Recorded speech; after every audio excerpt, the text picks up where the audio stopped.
இன்னொரு டிப்ஸ் என்ன அப்டின்னா, நம்ம வீட்ல வந்து எப்பவுமே சண்டை சச்சரவா இருக்கு அப்டின்னா, நம்ம விளக்கேத்துறோம் இல்லையா? அந்த விளக்கேத்தும்போது மஞ்சள் நிற பருத்தி திரிய வந்து விளக்கேத்துங்க. இந்த மஞ்சள் நிற பருத்தி திரி வந்து குரு பகவானுக்கு ரொம்பவே உகந்தது.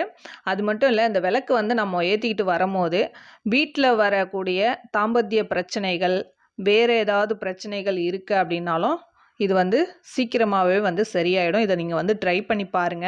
இது ரொம்ப விசேஷமான மஞ்சள் நிற பருத்தி திரி.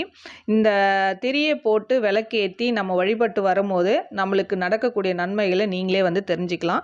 அது மட்டும் இல்ல, நம்ம இப்போ கோவிலுக்கு போறோம் அப்டின்னா, இந்த மஞ்சள் நிற பருத்தி திரி 108 விளக்கு நீங்க வந்து ஏற்றிக்கிட்டு வந்தீங்கன்னா, நீங்க நெனைச்ச காரியங்கள் கைகூடி வரும். இது வந்து 100% வந்து உண்ம. நீங்க வந்து ட்ரை பண்ணி பாருங்க. எனக்கு ட்ரை பண்ணி பார்த்துட்டு எனக்கு கமெண்ட் பாக்ஸ்ல கமெண்ட் பண்ணுங்க. இப்ப நான் வந்து நெய் தீபம் ஏத்துறேன். இந்த நெய் தீபம் வந்து ஆடி வெள்ளிக்கிழமை, இல்ல ஆடி செவ்வாய் வருது அப்டின்னா, நீங்க